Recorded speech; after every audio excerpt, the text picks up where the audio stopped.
I've just constantly find myself wondering, all right, where is this team's next level? Like, where is their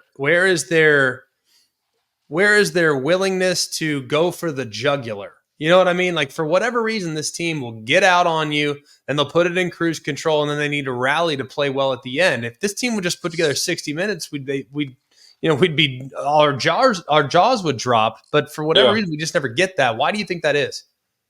Well, I think some of that it has to do with coaching, and here's what I mean by this. On defense, and I know you can on offense, I can tell how aggressive we're going to be by the play calls that come into the game. Like if I'm on defense and we're sending in cover two, I'm like, what are we doing? But if we're coming in with single high, man pressure, zone pressure, I can tell that we're trying to be super aggressive. But the same thing goes for offense. When Sark gets a team down 14 nothing, like, okay, let's continue to be aggressive and push the football. And I'm not saying we got to throw bombs every play, but Yeah. let's call plays where we're trying to get chunk yardage. And I think the tone has to be set with the play caller, and the tone has to be set with the execution. Because we give Ohio State a lot of credit by saying, man, if they play their best, nobody can beat them.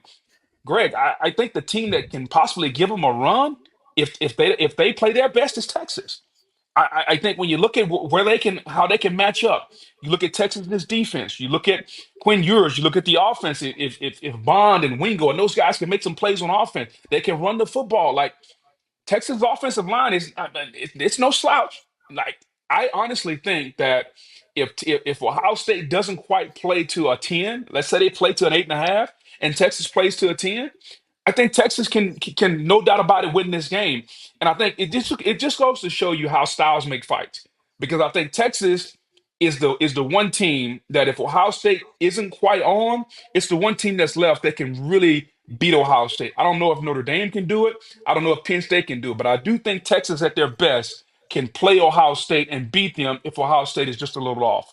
Certainly feels that way. What do you make of Quinn Ewers' performance in the game against Arizona State? Because I came out of it thinking, all right, he played pretty good at the beginning and he played really good at the end.